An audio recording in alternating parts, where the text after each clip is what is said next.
Hey, good morning, Choice Residential. Hope your day's off to a wonderful start. So, today I want to talk a little bit about having the sellers complete the residential property disclosure. Had kind of a funny situation come up recently with an agent.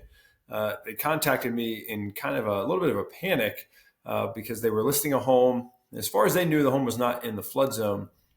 But when they got the residential property disclosure back from the seller, on the new version, there are several questions there towards the end that talk about: is the home in a flood zone? Has there ever been flood damage? Do you have flood insurance? Have you ever received money from FEMA? And all of these questions were marked yes on the property disclosure.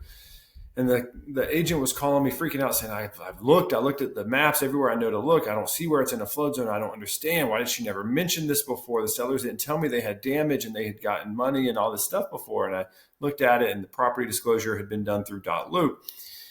And I said to the agent, I said, well, have you asked them about this? Because, it's possible they just misclicked it. And it looks like you had them complete it through Loop. And, it'd be easy for them to click the wrong box there. So if you ask them about it, the agent said, no, I haven't talked to them about it. I just thought they knew what they were selecting and they were telling, this is their way of telling me.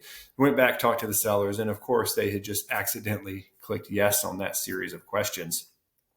But it's a good reminder that sending the property disclosure through Loop can have some complications. Sometimes people are completing this on their phones, even if they're doing it on their computer. When they're clicking these boxes, it's possible that they could misclick and have the wrong information in there.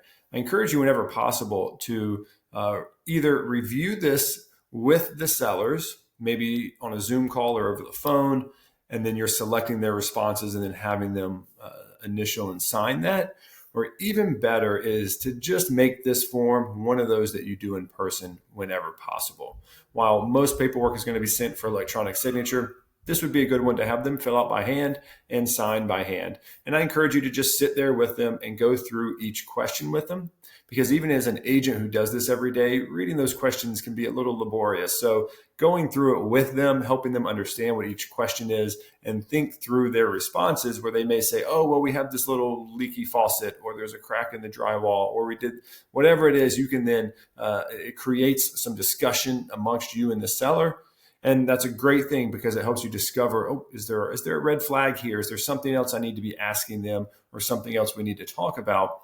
And so taking the time to actually go through the property disclosure, belly to belly, side by side, is a really beneficial way to make sure you're covering all your bases and that the form gets filled out correctly with no misclicks. So hopefully that's helpful for you. If you've ever had another funny situation like that, put it in the comments below. We'd like to hear those stories so we know how to avoid them in the future. And as always, I'm just a phone call away. So until next time, take care.